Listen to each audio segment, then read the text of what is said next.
Hello student, आपने पिछले lecture में माइक्रोस्पोरोजेनेसिस पढ़ा था। उसके बाद आपने पोलन ग्रेन्स पढ़ा, पोलन ग्रेन्स के इंपोर्टेंस, उससे होने वाले डिसऑर्डर क्या होते हैं, ये सब टॉपिक पढ़े थे। आज मैं आपको टॉपिक पढ़ाऊंगा वो इस प्रकार है। सबसे पहले पिस्टल या कार्पल है, गाइनोसियम। गाइनोसियम मतलब फीमेल रिप्रोडक्टिव ऑर्गन होता है, क्लियर है, इसको पढ़ोगे। इसके बाद आता है मेगास्पोरेंजियम।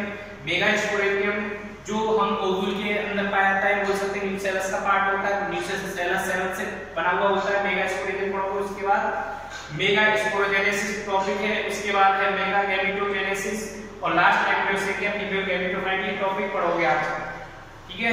सबसे पहले हम पिस्टल की बात करते हैं, पिस्टल या कार्पल। पिस्टल जो होते हैं दो तरह के होते हैं, एक सिंगल फॉर्म में होते हैं और एक कैसी फॉर्म में होते हैं, मोर देन वन पिस्टल। अगर जो हम सिंगल कार्पल या पिस्टल जो होते हैं उन्हें मोनोकार्पलारी बोलते हैं। क्या बोलते हैं? मोनोकार्पलारी। और मोनोकार्पलारी जैसे एग्जांपल राइस एंड बीन्स, क्या है? Rice and wheat. दूसरा है मोर देन वन पिस्टल, जिन्हें हम मल्टीकार्पलारी बोलते हैं। जिनमें मल्टीकार्पलारी जो होते हैं उसमें पिस्टल या कार्पल जो होते हैं फ्लावर में एक से अधिक देखने में मिलते हैं। क्या देखने में मिलते हैं? एक से अधिक देखने में मिलते हैं। जैसे उसकी दो देखते हैं, टू टाइप्स है, सिनकार्पस और एपोकार्पस। सिनकार्पस वो होती है जिनमें पिस्टल जो होती है फ्यूज होती है। क्या होती है?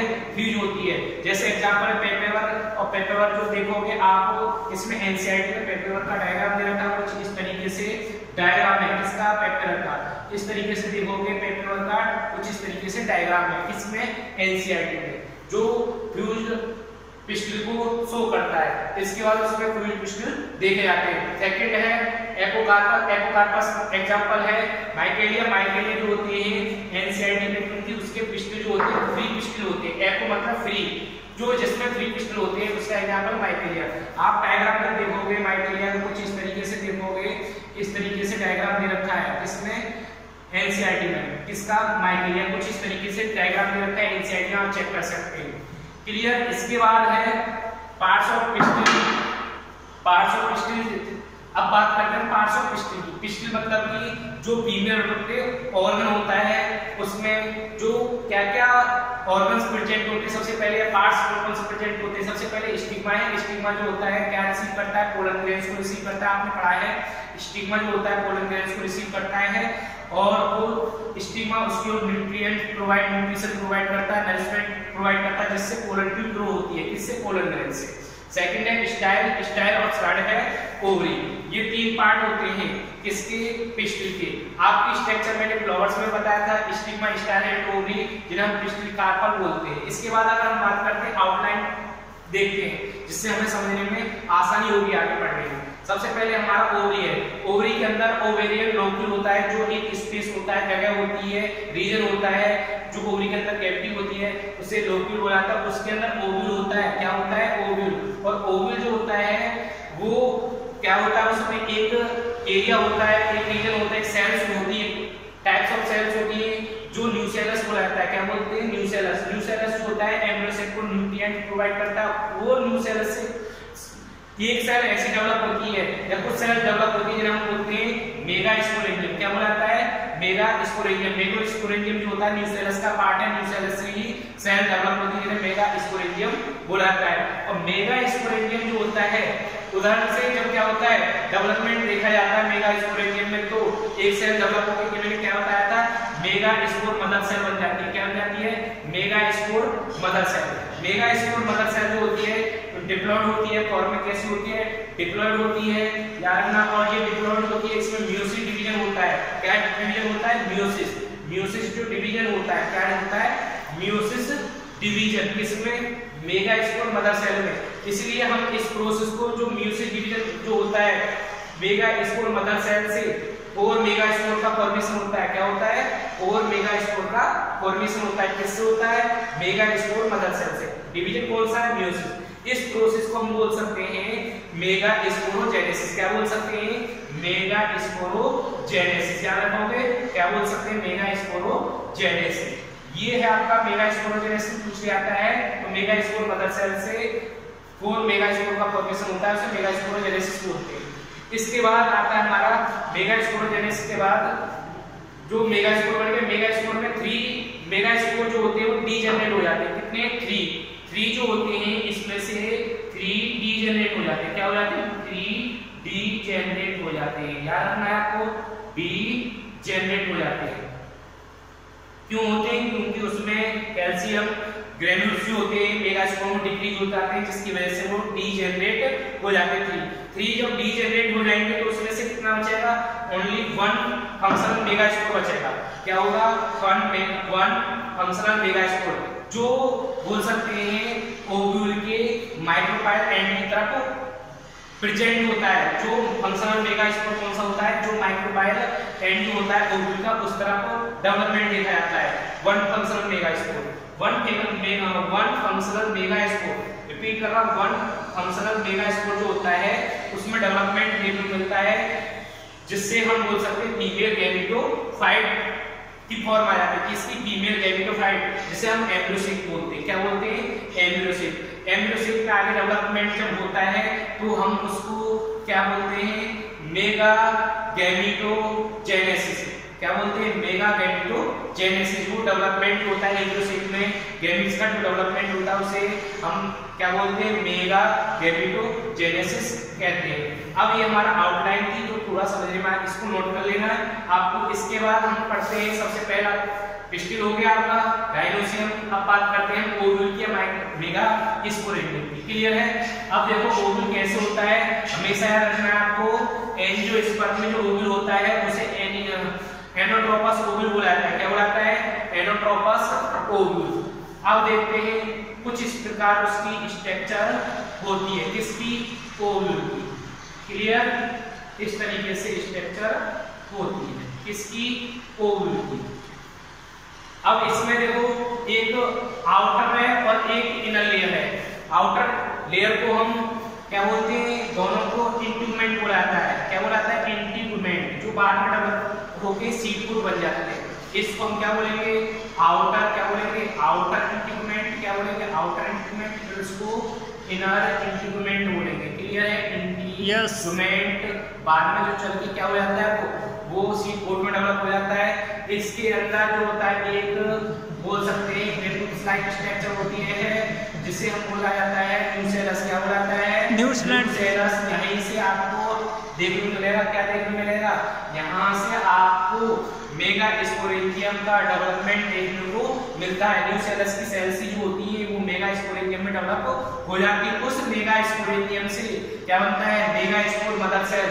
और मेगा स्पोर मदर सेल जो होती है, मेगा स्पोर मदर सेल से जब उसमें मियोसिस डिवीजन होता है, मैंने पहले बताया था उसमें मियोसिस डिवीजन होता है। कौन सा डिवीजन होता है? मियोसिस डिवीजन जब होता है तो उससे 4 मेगा स्पोर बनते हैं, और 4 मेगा स्पोर जो होते हैं उनमें 3 डीजेनरेट हो जाते हैं और एक फंक्शनल रह जाता है। फंक्शनल किस वाले रीजन का होता है? माइक्रोपाइल रीजन का। किसका? Micropyle region. याद रखना है कौन सा रीजन? Micropyle reason. हम बोल सकते हैं माइक्रोपाइल एंड। क्लियर हो गया? जो ओपनिंग होती है जहां पर इंट्रूमेंट एब्सेंट होता है। इसके बाद ये जो होता है जो प्लेसेंटा से जोड़े रखता है, किसको? हिलम को, सॉरी हाइलम को, उसको बोलते हैं हाइलम को या ओव्यूल को, उसे बोलते हैं हम फ्यूनिकल। क्या बोलते हैं? फ्यूनिकल। जो किससे डेवलप होता है, किससे अटैच होता है? वो अटैच होता है प्लेसेंटा से। इसके बाद आता है, इससे थोड़ा सा अंदर की तरफ चलेंगे, इसमें इस तरीके से रीजन होता है जिसे हम बोलते हैं हाइलम। क्या बोलते हैं? हाइलम बोलते हैं। क्लियर है? यस। हाइलम है। हाइलम जो होता है वो किसको? फ्यूनिकल को ओव्यूल से जोड़े रखता है, या अटैचमेंट ऑफ फ्यूनिकल एंड किसका? ओव्यूल का। याद रखोगे? हिलम का पूछ लिया था, हाइलम का। हाइलम क्या बोलोगे? Attachment of funicle and ovule, ये होता है हाइलम का। फ्यूनिकल पूछ जाता है, फ्यूनिकल जो होता है ओव्यूल को या हाइलम को अटैच करके रखता है, किससे? प्लेसेंटा से। इसके बाद इसमें माइक्रोपाइल रीजन हो गया, ये होता है माइक्रोपाइल एंड, और ये जो ऊपर की उसके अपोजिट होता है चलाजल एंड या चलाजा। चलाजा बोल सकते हैं, चलाजल बोल सकते हैं, और बोल सकते हैं हम चलाजा। क्लियर है? अब मैंने इसमें बताया था कि ये माइक्रोपाइल एंड पे जो एक मेगा स्पोर होता है वो डेवलपमेंट देखा जाता है। उस मेगा स्पोर में क्या होता है? वो एक एम्ब्रियोसिक में डेवलप हो जाता है, किसमें, एम्ब्रियोसेक में। क्लियर है? yes. तो एम्ब्रियोसेक जो होती है कुछ इस प्रकार दिखाई देती है हमें। उसमें क्या होता है, जो माइक्रोफायर एंड की तरफ जो होती है 3 सेल्स होती हैं। पहले 2 सेल होती है जिन्हें हम साइनर्जिड बोलते हैं, उनके ऊपर एक एग सेल होती है, और साइनर्जिड जो होती है उनमें फिलीफॉर्म एपरेटस होता है जो पोलन ट्यूब को गार्ड करता है, अट्रैक्ट करता है। इसके बाद इसमें पोलर न्यूक्लियाई होते हैं, क्या होते हैं, पोलर न्यूक्लियाई होते हैं। और इसके अपोजिट में क्या होता है, 3 एंटीपोडल सेल होती है। कहां पर होती है, चलाजल एंड की तरफ। क्लियर है? अब ये कुछ हमारा ओवुल का, किसका, कौन सा ओवुल का डायग्राम है, एनाट्रोपस ओवुल। याद रखोगे आप, एनाट्रोपस ओवुल का डायग्राम है। क्या है, एनाट्रोपस, जिसे हम बोल सकते हैं ओवुल या माइक्रोस्पोरिक। क्लियर? ये रहा आपका ओवुल का डायग्राम। इसके बाद ये ओवुल का डायग्राम होता है। ओवुल के बाद हमने एम्ब्रियोसेक पढ़ा है। ये क्या है, एम्ब्रियोसेक। याद रखना है आपको, क्या है ये, एम्ब्रियोसेक। ये आपको नोट कर लेना है। इसके बाद एनाट्रोपस ओवुल की स्ट्रक्चर हो गई। इसके बाद देखते हैं हम कॉमन, अब इसके कैसे कैसे प्रोसेस होते हैं इसमें। अब हमने पढ़ा, क्या पढ़ा कि ओवुल है, ओवुल में हमने क्या पढ़ा था, megaspore mother cell, megaspore mother cell.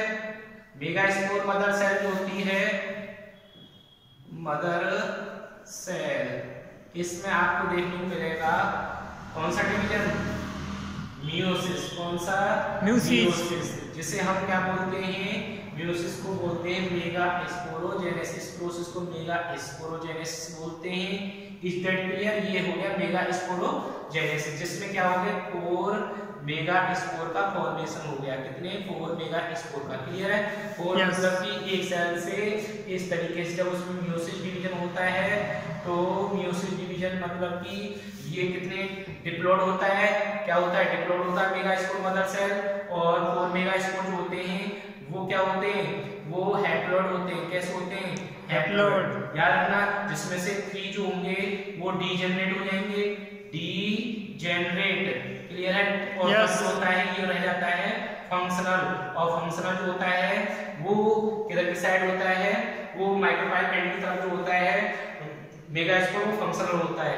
ये याद रखना, ये जो होते हैं वो हैप्लॉइड होते हैं। क्या होते हैं, हैप्लॉइड। मेगास्पोर का फॉर्मेशन होता है। इस प्रोसेस को हम बोलते हैं मेगा स्पोरोजेनेसिस। इसके बाद जो मेगा फंक्शनल मेगास्पोर जो होता है, कौन सा, 1, नोट कर लेना आपको, 1 फंक्शनल मेगास्पोर। अब 1 फंक्शनल मेगास्पोर में आपको 3 माइटोसिस डिवीजन देखने को मिलेगा। कौन सा, माइटोसिस। याद रखना, ये मेगास्पोर है। कौन सा है मेगास्पोर, फंक्शनल। क्लियर है? उसमें आपको माइटोसिस डिवीजन देखने को मिलेगा। माइटोसिस डिवीजन के दौरान माइटोसिस डिवीजन तो जो फ्री न्यूक्लियर फॉर्मेशन होगा, फ्री न्यूक्लियर मतलब कि उसमें अंदर ही अंदर क्या होगा, न्यूक्लियस डिवीजन होने लगेगा। तो सबसे पहले 2 न्यूक्लियाई बनेंगे। फर्स्ट माइटो क्या है, फर्स्ट माइटोसिस डिवीजन हुआ। फिर सेकंड पूछ जाता है, सेकंड में क्या होंगे, 2 अपोजिट पोल पर 4 सेल बन जाएंगी, दोनों अपोजिट पोल पर 4 सेल बन जाएंगी। उसके बाद ये होता है माइटोसिस सेकंड, मतलब कि माइटोसिस सेकंड स्टेप में हो गया। और इसके बाद तीसरी बार फिर माइटोसिस डिवीजन होता है, जिससे हमें देखने को मिलती है कितनी, 4 सेल्स देखने को मिलती है, न्यूक्लियाई। और ये होती है माइटोसिस थर्ड, मतलब तीसरी बार माइटोसिस डिवीजन होता है, जिससे क्या होता है, ये न्यूक्लियर डिवीजन हो जाता है, 8 न्यूक्लियाई बन जाते हैं। लेकिन जब ये क्या होते हैं, कुछ जो होते हैं, 2 जो होते हैं वो आगे चल के क्या होते हैं, वो सेंटर में आ जाते हैं। सेंटर में आने के बाद उनमें क्या होता है, वो फ्यूज हो जाते हैं, जिन्हें हम पोलर न्यूक्लियर बोलते हैं। क्या बोलते हैं, पोलर न्यूक्लियर। याद रखना है आपको, क्या बोलते हैं इसको, पोलर न्यूक्लियर। इसके बाद जो 3 बची, इधर भी 3 और इधर भी 3, इधर से एक इधर से आई और एक इधर से आई, तो पोलर न्यूक्लियर। अब 3 जो सेल्स है वो इस तरीके से इधर बची, इन तीनों सेलों को बोलते हैं हम एंटीपोडल। क्या बोलते हैं, एंटीपोडल। क्लियर है? इसके बाद इसमें जो होती हैं 2 जो होती हैं, इन्हें हम क्या बोलते हैं, साइनर्जिड। क्या बोलते हैं, साइनर्जिड। क्लियर है आपकी? ये साइनर्जिड में जो होती हैं, इनमें कुछ फिलीफॉर्म एपरेटस सेल होती है। क्या होती है, फिलीफॉर्म एपरेटस सेल होती है। अब इनको हम बोलते हैं लिख सकते हैं ना इसको, क्या लिखेंगे, फिलीफॉर्म एपरेटस। क्या लिखोगे, फिलीफॉर्म एपरेटस। क्लियर है? yes. ये इसके अंदर साइनेजिड के अंदर होती हैं। और इसके बाद ये फिलीफॉर्म जो एपरेटस सेल होती हैं, इनमें आपको देखने को मिलेगा इसके ऊपर एक सेल होती है जिसे हम बोलते हैं एग सेल। क्या बोलते हैं, एग सेल। याद रखना है, इसके ऊपर साइनेजिड के ऊपर एक एग सेल होती है जो फ्यूज होती है, उसकी चिपकी हुई होती है एग सेल। इन दोनों को मिला के हम क्या बोल देते हैं, इन दोनों को मिला के हम बोल सकते हैं एग एपरेटस। क्या बोलते हैं कॉमन, हम इन दोनों को एग एपरेटस भी कहते हैं। क्या बोलते हैं, एग एपरेटस भी कहते हैं। ये बन जाता है आपको, ये जो होती है अंदर, ये वॉल फॉर्मेशन हो जाता है, मतलब कोई सेल में या बोल सकते हैं वॉल फॉर्मेशन होता है। क्या होता है, वॉल फॉर्मेशन होता है, न्यूक्लियर डिवीजन के बाद वॉल फॉर्मेशन होता है, जिसमें 7 सेल बन जाती है। एक से 7 क्यों, क्योंकि जो 2 न्यूक्लियर पोलर न्यूक्लियर वो एक सिंगल सेल में आते हैं, जैसे सेंट्रल सेल बोला जाता है। उसके बाद ये 3 साइड में, ये 3 साइड में 1 2 3 4 5 6 7 सेल हो गई। इसके बाद न्यूक्लियाई 1 2 3 4 5 6 7 8 कुछ बता दिया जाता है एम्ब्रियो सेल की स्ट्रक्चर कैसी होती है, तो आप बता सकते हैं 7 सेल्ड 8 न्यूक्लियाई कैसी होती है, 7 सेल्ड 8 न्यूक्लियाई स्ट्रक्चर होती है। क्या बोलोगे, 7 सेल्ड 8 न्यूक्लियाई स्ट्रक्चर होती है। क्या होती है, 7 सेल्ड 8 न्यूक्लियाई स्ट्रक्चर होती है। ये होती है एम्ब्रियो सेल की स्ट्रक्चर। किसकी, एम्ब्रियो सेल की। याद रखोगे, हम यहाँ ना लिखते, यहाँ लिखते हैं सीधा। क्या लिखेंगे, ये एम्ब्रियो सेल है। किसकी स्ट्रक्चर, ये एम्ब्रियो सेल। जैसे हम क्या बोलते हैं, फीमेल गैमेटोफाइट। क्या बोलते हैं, फीमेल गैमेटोफाइट बोलते हैं। क्लियर है, फीमेल गैमेटोफाइट, क्लियर, गैमेटोफाइट कहते हैं इसको। और ये फीमेल गैमेटोफाइट है, आप एम्ब्रियो सेल बोल सकते हैं। इसमें क्या कंडीशन देखी जाती है, इसमें 7 सेल देखी जाती है। क्या देखी जाती है, 7 सेल 8 न्यूक्लियाई कंडीशन देखी जाती है। आप क्लियर है? yes. इसमें ये इस तरीके से हम लिख सकते हैं। ये आपको आउटलाइन डायग्राम बनाना है।